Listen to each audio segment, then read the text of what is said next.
Maglalakad-lalakad ulit tayo, guys. Umuwi mo na si Kamisha kasi wala na akong tubig na dala. Naubos na. Lakad-lakad tayo. Isipin nyo, ang layo niyan. Ilang steps yan. Ilang steps bago ako bumalik. Sabi natin nasa 80. Hingal lang ako. Yan, oras na.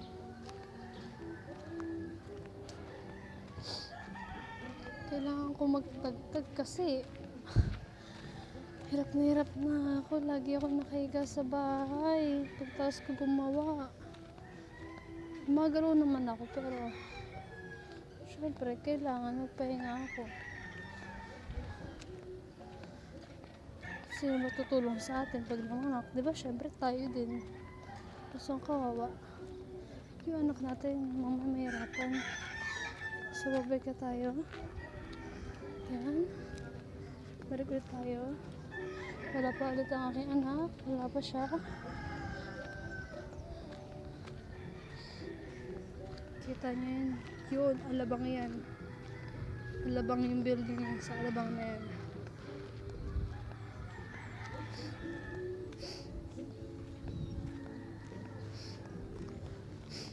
Yung langit, diba? Medyo cloudy. Pero may araw naman. Malis ang aking panganay sinatid sa tita ko.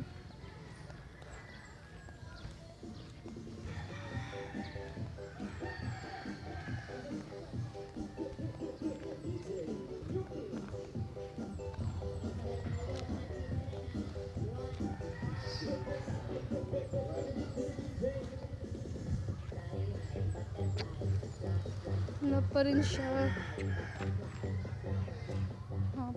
Pangatlo na yan, guys. Pangatlo ng lakad yan.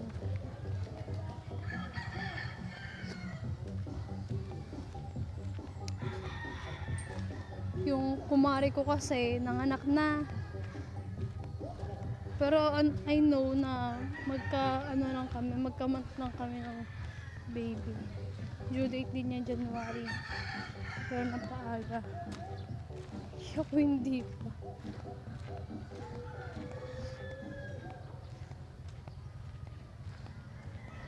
Pa ako.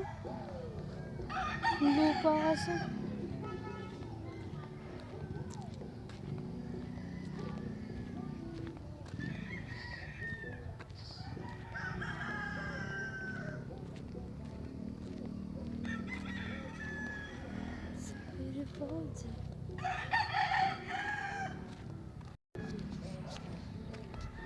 Ayun ang aking anak.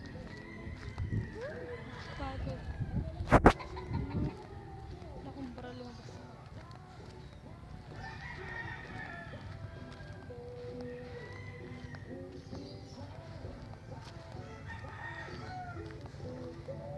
Ayun na siya.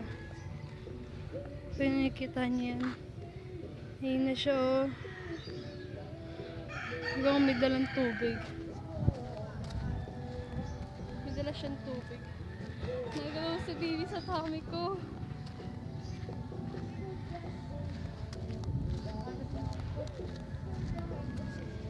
Ano? Ano kaya ng water?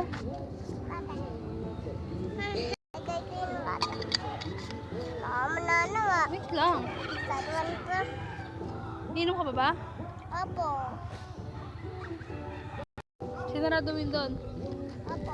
Balik ka.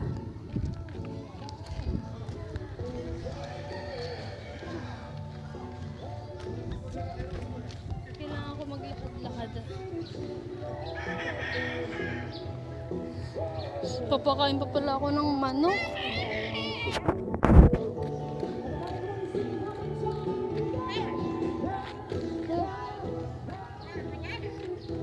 Galaw si baby.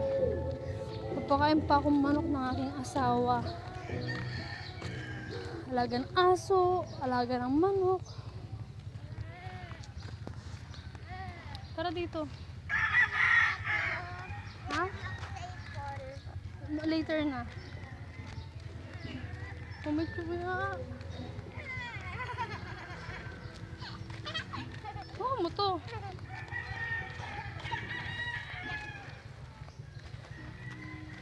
Mag-edit ako kahapon. Nakita niya kasi yung video ko. Para ako daw tanga. Nilis pa naman ako pag sinasabi akong tanga.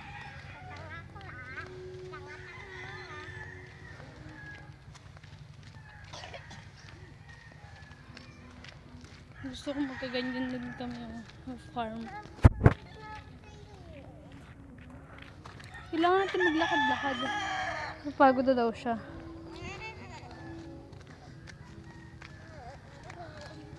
Ako nga, di napapagod.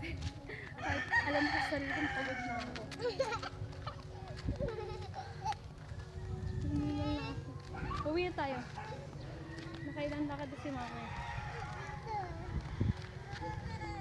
Uwi na tayo. O doon tayo, papahinga tayo. So mamaya naman, hapon. Kasi ang bala ko magsimbang gabi-gabi. Mamaya hapon. Lakad-lakad